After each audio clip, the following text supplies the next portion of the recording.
We are now on the 5th week of the preparation of the reading in the Haftorah about the books of consolation.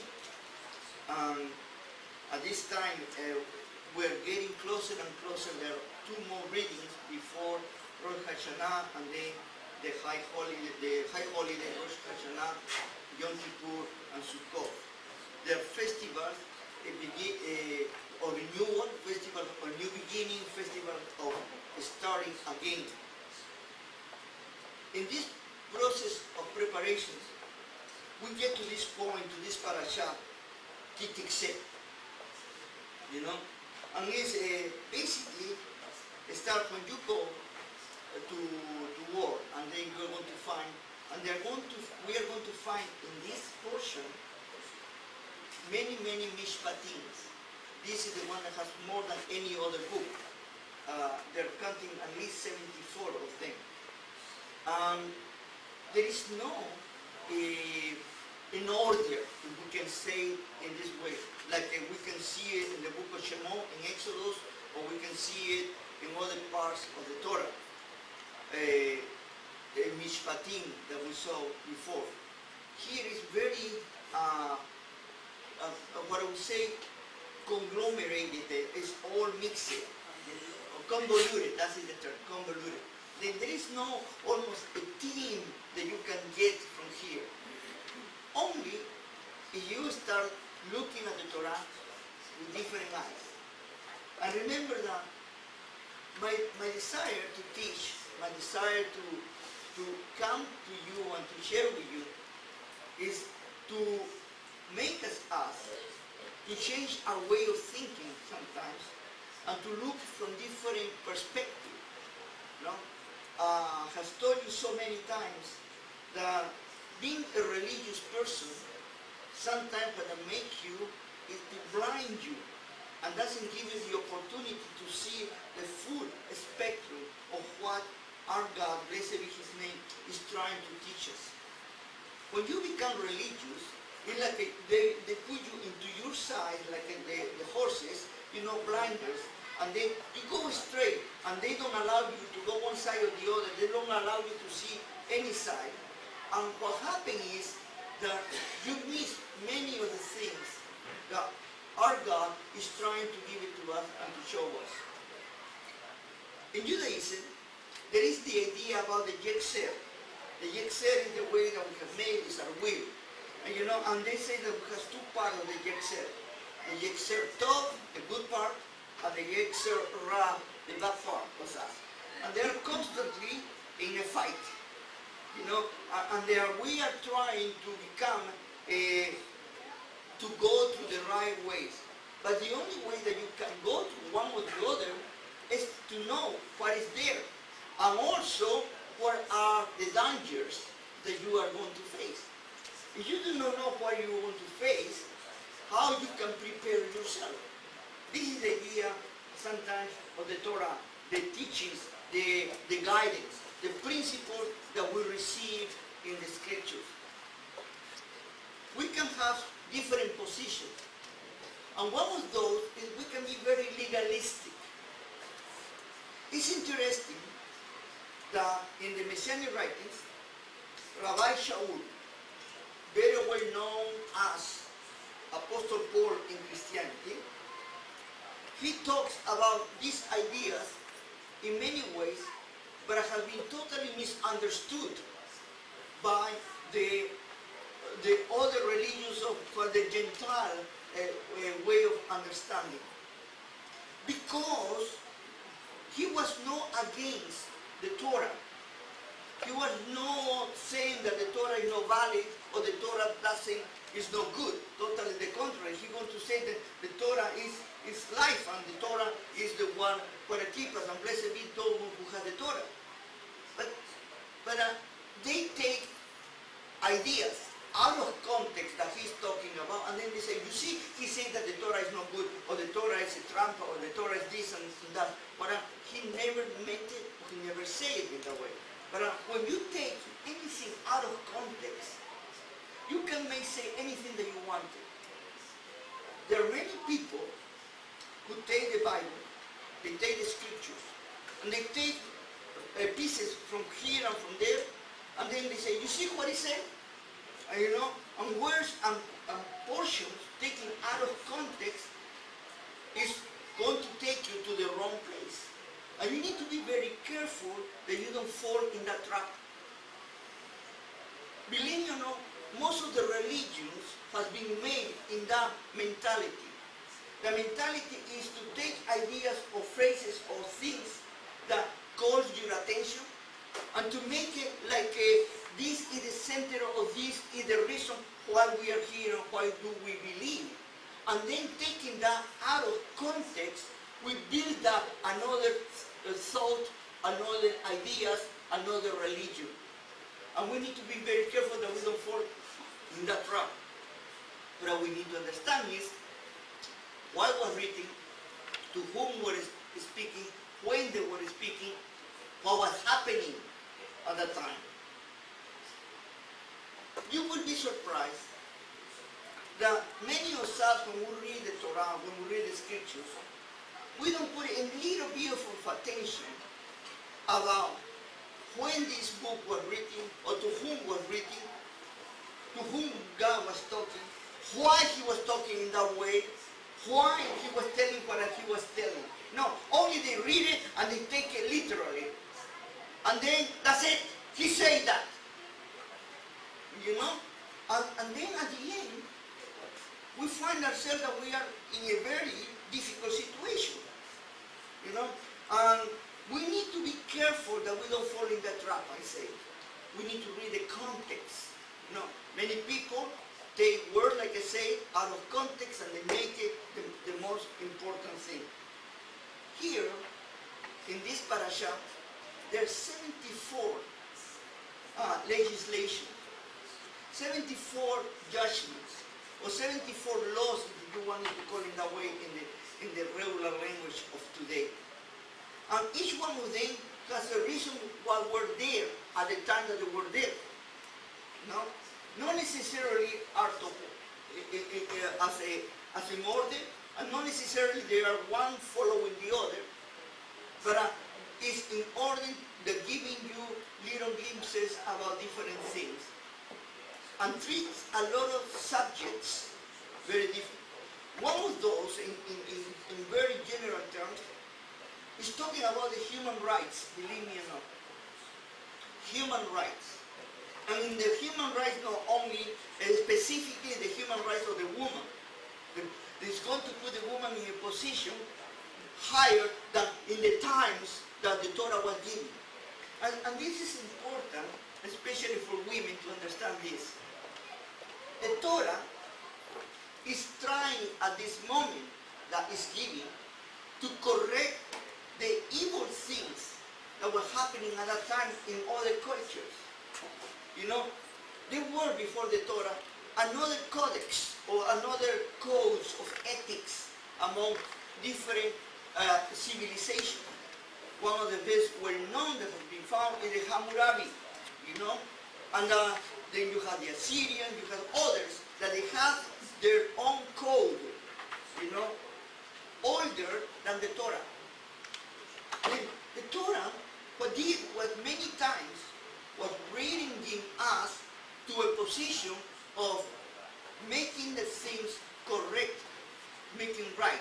For example, when he's talking about the slaves, because many people say, why the Torah never ever eliminate the slavery? Well, you need to understand that slavery was something common in that place.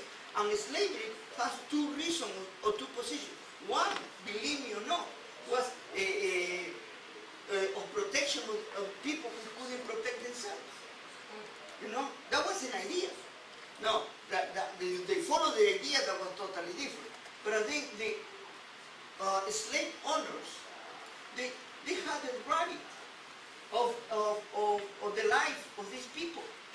And they could do whatever they wanted to do, kill them, mutilate them, do whatever they wanted to do, and they didn't have to respond to anybody. There is the Hammurabi Codex, for example, there is if anybody protects a runner slave, he would suffer the same consequences that the slave. The Torah is going to redo this and change it. The same way is with the idea about the woman. You know, with the woman, the position of the woman was, remember at that time, the woman was a commodity. Being a commodity, dear ladies, don't get upset with me, but you were equal or a little lesser than cattle. Okay? And you could be bought and sold very easily. You know? Then, when a man wanted to get married, really was not to get married. He said, I want this woman, I buy it. And that's it. You know? All of those of you, especially ladies that are accustomed to Hollywood love, that time was not existent at all. Okay? Here, the woman was only an instrument for me and for my needs. That was, the woman was type of slave. That's what it was. And lower even than the slave. Then all of those ideas needed to be changed and modified.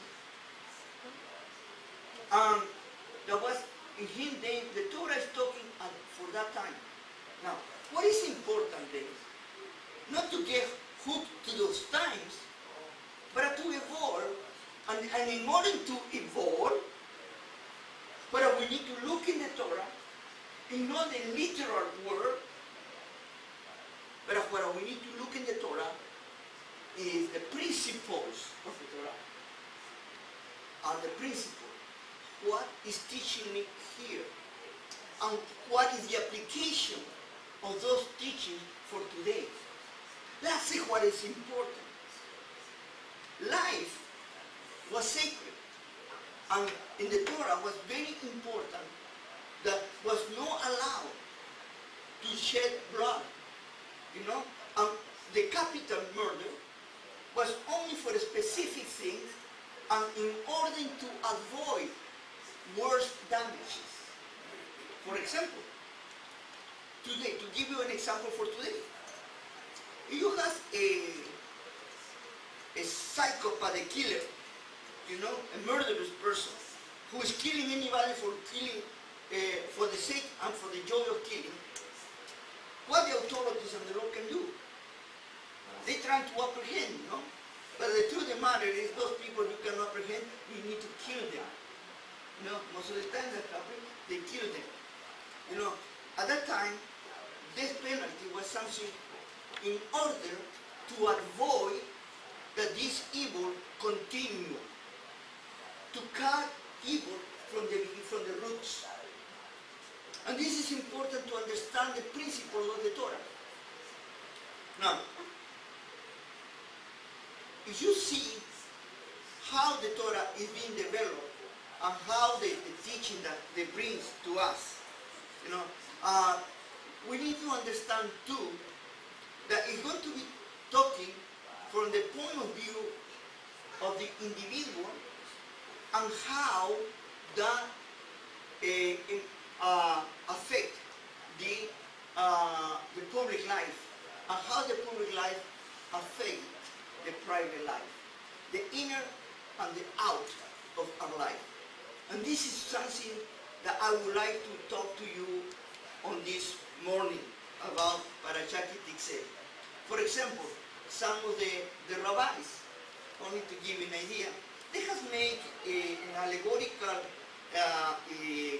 combination, but don't call it understanding, explanation about the pretty woman that is a captive during the war and is brought to home. You know, you need to bring her at home.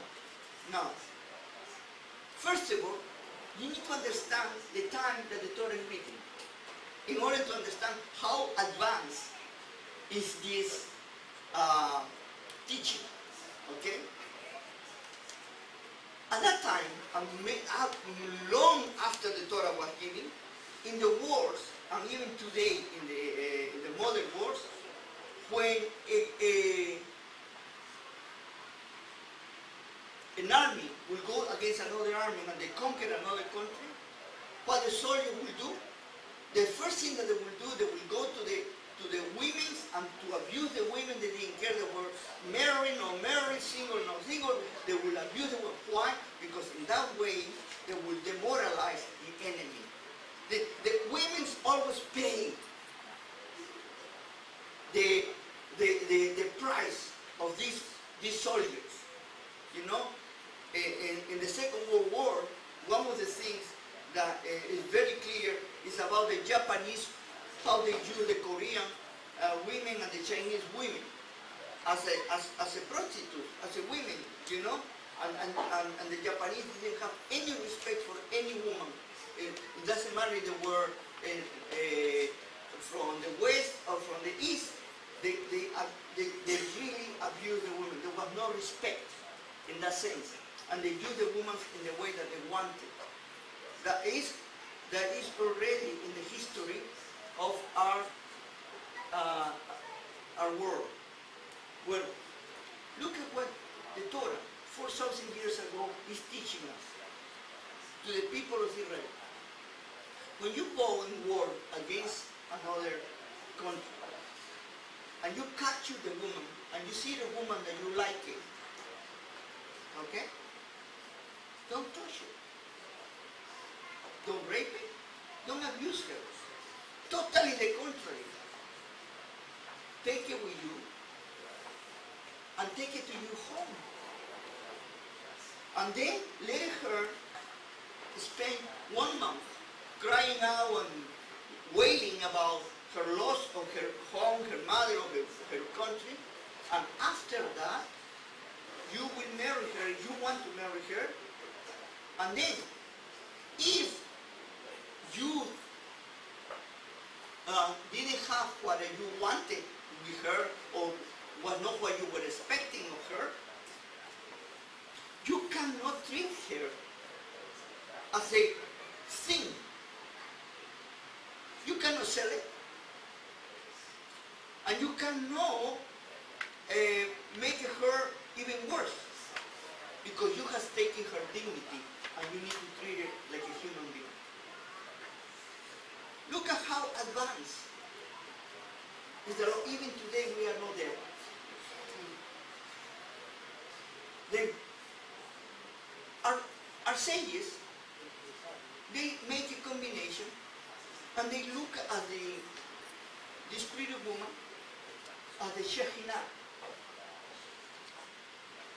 And the Shekinah is a beautiful woman that you are attracted, your soul is attracted. And you want for that beautiful woman to come to dwell with you. And then you allow to come to your heart, to your home. And you spend time with her. And only when you have a good relationship is when everything flourishes, because you are open to give love and the love that you receive from the Shekinah. This is the idea about what our rabbis are saying. We're trying to make this, that all these injunctions, all these judgments or laws, were first able to practice and to deal with an inner being. Immediately, you need to deal what is trying to teach me about me. One of the things that I have been talking and telling people is about our God Almighty, blessed be His name. He always wants that we are the same person in private than in public. How many times I have told you that every person needs to be what you see before you get. And this is the person who I am. You know, there is a Spanish saying, they say, candil en la calle, oscuridad en la casa. You know, you want to see what it means here is, in English, the idea is, you are very light, very nice outside, but when you go home, you are the worst. You have double personality. Let me tell you, I have been marriage counselor for almost 40 years. I have dealt with a lot of issues in marriage. But one of the things that comes over and over and over and over and over again is the behavior of the husband in private in comparison to how they behave in public. In private, sometimes they are monsters. And in public, they are the nicest people in the world. Pure sugar. And when you deal with them, you know, right now, I don't want to read it, but I need to talk about this, is that, for example, there is a country in Europe that has a distinction. Every year, there is what they call it the gender killing. You know, there are a lot of husbands who kill their wives. It's very normal. And now they are, of course, they are even making laws that that's not allowed. Of course, that's obvious that you cannot kill a person unless your own spouse. You know, but that's normal. It's normal. Some of the young people are evolving now, and they're thinking, you know what? I don't think it's right to kill your wife. You know? But in the mentality, in their psyches, it's okay. Then when you need to change that mentality, it is the whole country mentality. This is the problem. When God gives you all these injunctions, these laws, it's because He's caring about the whole community of Israel. To protect Israel, that they don't do what the other people do. Showing them how other people do, and this is not allowed for us to do. We are different. Many people sometimes do not understand about the laws of separation of Israel with the rest of the world. The laws of separation, the kashrut law, the laws about mixing materials and things like that. You know, sometimes if you look at only from the literal point of view, you get lost in the understanding. But what it's teaching you is about that you need to be more careful about the things that are outside you that can destroy you.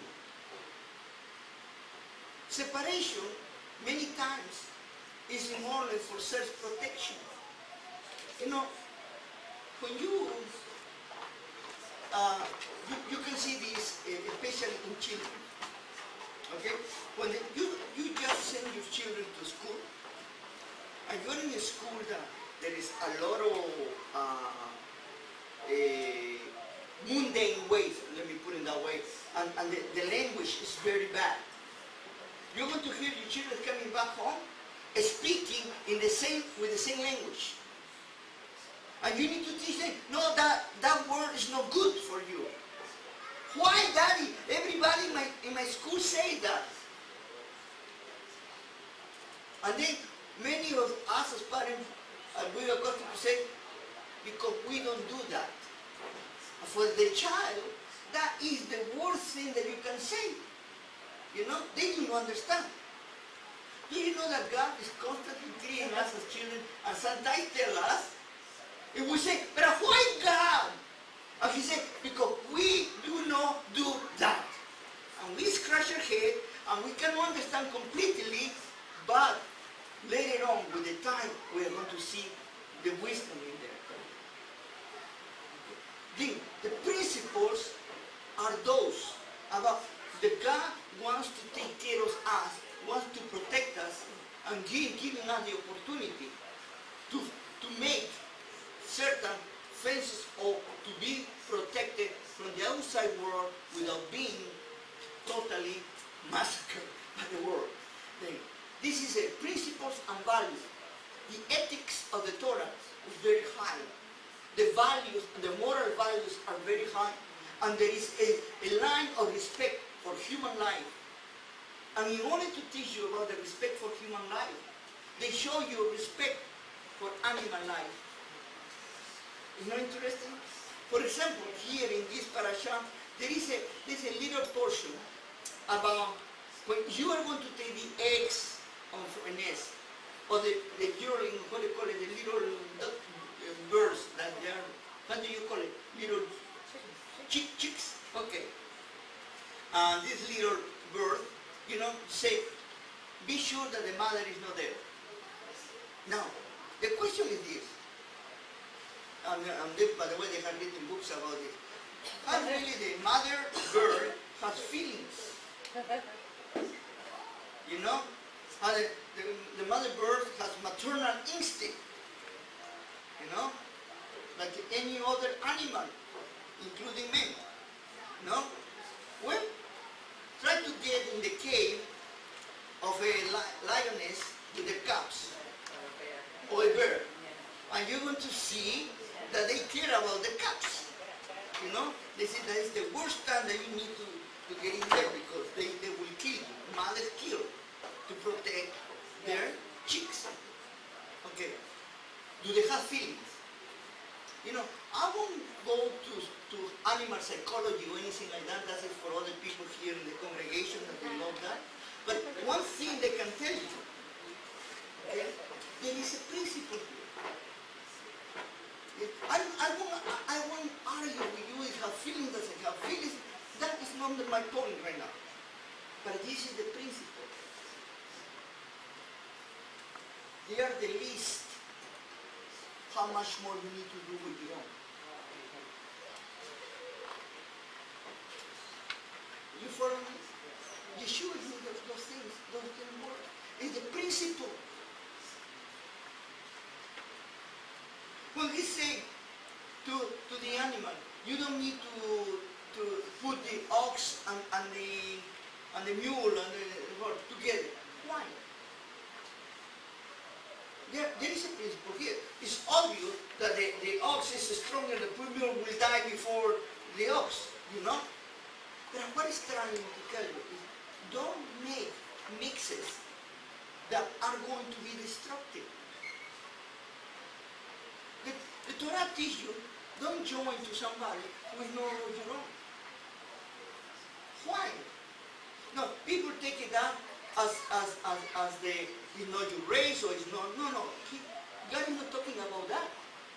But God is talking about principle, values. Don't join to a person that is totally opposite to your values.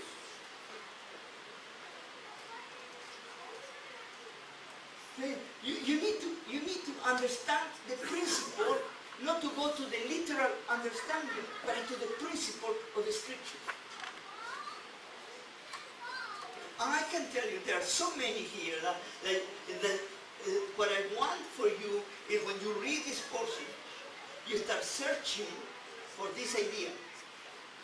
What is within me, and what I need to face outside, what I can take, and what I cannot take. What is good for me, what is not good for me. Do you know that Rabbi Shaul, repeating again, he spoke about all these things. If you understand him in the way that you need to understand. He said, everything is permissible. But not everything is convenient. What is telling you a principle from the Torah about the free will from the Torah? God gave you the opportunity to choose.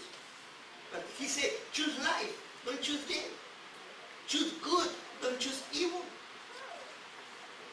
But at the end, we are responsible for it.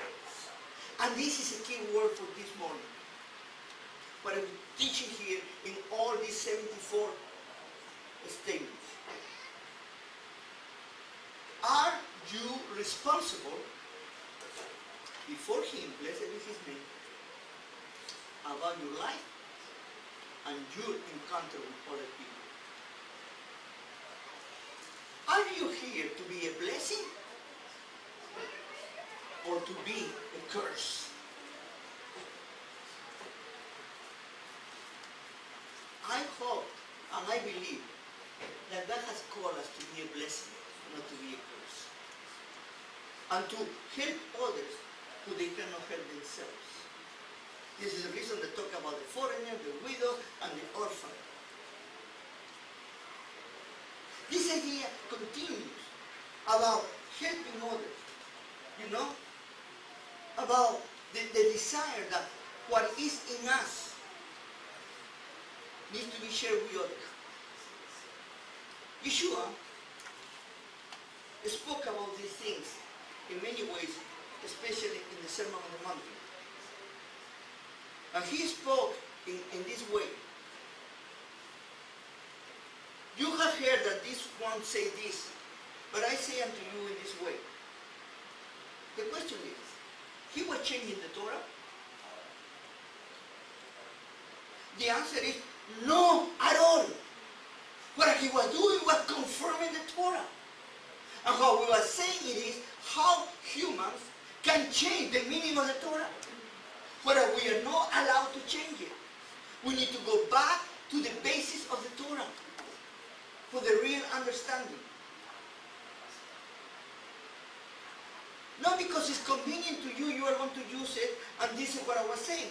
To take the word of God out of context only to make something that you like to say, or something that you prefer to believe. That's not what the Torah is, the revelation of God is for us, but it's for us to learn about that we are responsible. Okay, next. I'm going to end it with this, because some of you are falling asleep, and sorry, but not my intention to make you asleep. I see so many of you, right, with that beautiful smile that you have. You think it because you sleep with a smile, I'm going to be happy. No. I prefer that you go to your bed to sleep, and that way we can be together. Zahor et asher asa lecha Amalek derech be'ashem Israel. Remember what Amalek did to you on the way when you were leaving Egypt. That he happened upon you on that way, and he struck those of you who were hindmost, were in the back. All the weaklings of your rear, when you were faint and exhausted, and he did not fear God. It shall be that when the Lord your God give you rest from all your enemies all around in the land of the Lord your God give you as an inheritance to possess it, you shall wipe out the memory of Amalek from under the heaven. You shall not forget. Wow. They have been reading these books about this, and to me, I think it is not to kill Amalek and destroy Amalek. And here I want to be going to be quickly, but I want to go directly to the point that I want to develop. Here no speaking about a race. Here is not speaking about a group of people that they belong to a country. This is speaking about the evil of people. And evil people exist in all parts of the world. Right now, in this moment that we are here, you look at the world is in flames. Every part of the world that you touch, there are wars, rebellions, and killings. Whatever continent you touch right now, whatever continent, Some more civilized than others, but in every country you have, and they are killing among themselves. In some countries you have the simple data, criminality, the crime is increased in ways that there is lowliness. In other part of the world is basically that my God is better than your God, and in the name of my God I want to kill you. You know, and if you don't convert to my religion, I want to kill you. In another part of the world is simple hate to a group of people. And you're going to see that what the Torah is talking with Amalek, it is about the idea of to get rid of evil. This is the idea. Get rid of evil. Don't allow evil to flourish. Right now I was watching the news, and there are two things that are coming out stronger than ever. One is what is going on in Ukraine, and the other one is what is going on in the area of the Middle East between Syria, Iran, Iraq, and Turkey, all that area. Now, the question is, why the world allow this thing to happen?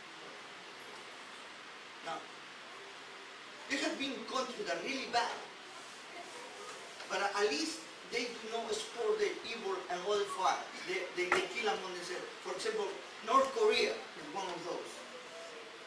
Okay? And the people are happy with that type of government, even some there. If those who they don't like it, they leave. You know, they flee. They don't leave, they flee. But right now, there is a very interesting picture. You have two leaders. One is called Putin, and the other is the leader of ISIS. They both, they have their own image very big, and they believe that they are right and the rest of the world is wrong. And they have the right to do whatever they need to do. They don't care about who they kill, they don't care about who they do, it's only to impose their ideas. But here there is something that is interesting. This hate against humanity, no value of life at all. The free killing to anybody. In history, we have had all through history, we have all these dictators, all these people who have been killers. And the only way that you could finish those things was destroying them. If you did not destroy them, you couldn't stop them. What here Amalek represents is those people who abuse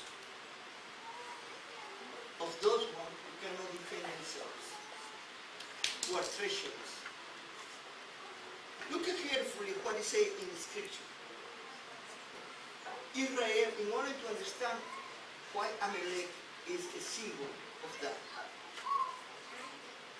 Israel just was leaving Egypt.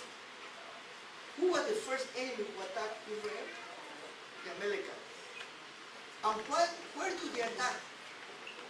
Israel already was being told that they couldn't do war to Esau.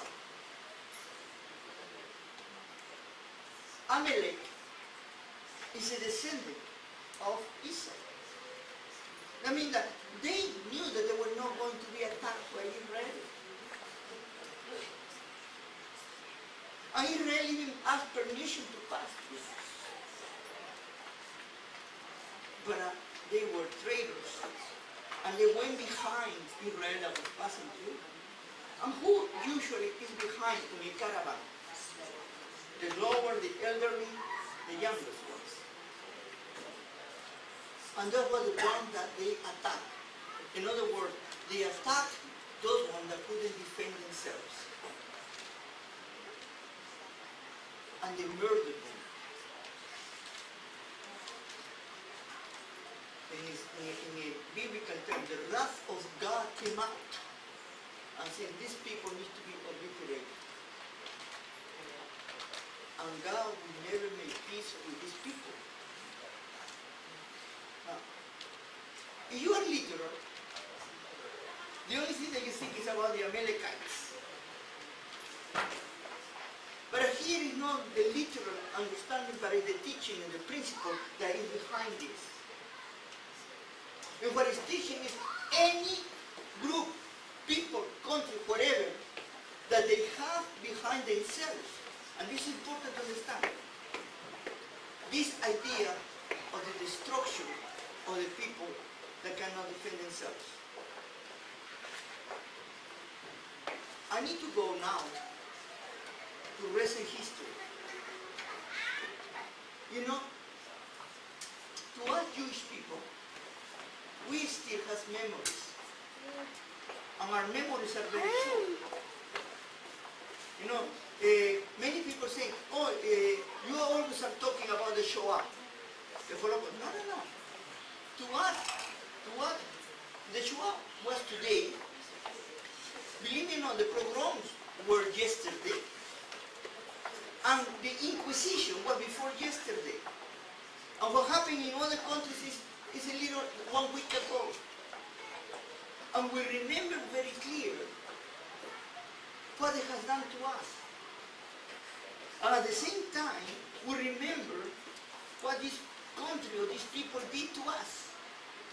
And you are going to see how function the destruction of Israel by evil people. And what God is saying is this: you cannot allow these people to survive because they're going to destroy the world.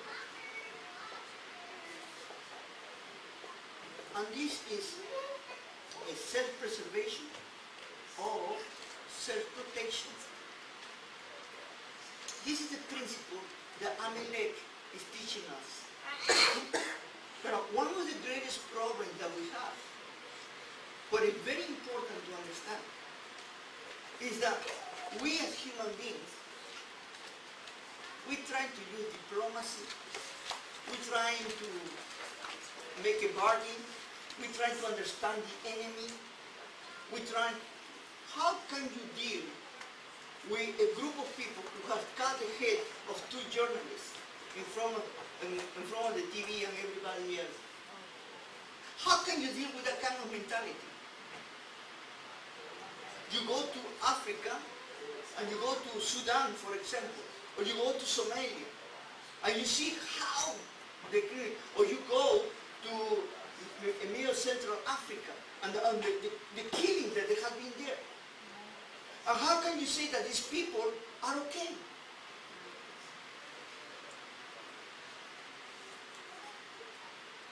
This is the evil that needs to be cut and eliminated. And we need to eliminate them. And when the great powers in the world, the only thing that they want to do is to do diplomacy and to do talk and not to stop these people, the destruction of humanity comes. And this is what God is talking to us today, that we cannot allow this. Do you know that Israel right now is the country that is more bashed in the United Nations than any other country in the world? We have so many complaints against Israel in the Human Rights Commission of the United Nations. And they don't talk about ISIS, they don't talk about Al-Qaeda, they don't talk about what is doing Russia in Crimea and Ukraine, they don't talk about what Korea does, They don't talk about what happened in Sudan. They don't talk about what is happening in Africa. No. They don't talk what is happening in Cuba or in Venezuela. They don't talk what is happening in China. No. And they are the ones that accuse Israel. That's what we have, spiritual myopia. And the only thing that we want to do is to make a little bit of diplomacy to, what we call it, pacify these people. Israel has learned the lesson. The rest of the world don't understand, especially the United States, very sad. I am glad that Canada is not in that place. But the leadership in the United States is very sad. It's a country that is doing absolutely nothing. And to the point that their attitude looks like that they are making the other people do what they are doing right. You see, I don't like it what you are doing is not enough. If you are killing someone, you need to pay for the consequences of killing. Israel has killed Palestinians, sadly enough, innocent people. But not because Israel wanted to kill them, but it was because the same Hamas put their own people. And finally today, there are coming some of the journalists that couldn't speak, that are speaking now, that they were not allowed to tell what really was happening, because they were afraid they were going to be killed, they were going to be thrown away. The journalists, sadly enough, they need to do their job. But when they do their job by coercion, they know a job anymore. They are used as a propaganda, and that's how they were used. But here is the point that I'm trying to make. When you call good evil, and when you call evil good, we are in trouble. When you make Israel the bad guy, and you make Hamas the good guy, there is something wrong in the humanity in the world. When you call the ISIS, they are looking for freedom fighters, and they're looking for having a better world to live, and they want to have the Sharia law in order that everybody flourish. You don't know what you're talking about. And we, the world, we are guilty because we don't open our mouths and we don't tell the people. We are very quick to speak against Israel, but we are not quick to speak about the real evil in the world. It is time that we start opening our eyes. God told us, get rid of Amalek. And the only thing that we do is we bow our heads to Amalek. Because they are evil, they are bullying, and they are okay. The bullying countries are in the top. The good countries are in the bottom. The country who obey the law, everybody laughs about them. But the bullies are always in the top. There is something wrong here that we need to do something. And this is why, to me, it's important that you understand the Amalekite, they need to, the idea of the Amalekite, the principle of Amalek, it is that we need to get rid of evil. That's what it is. Shabbat Shalom.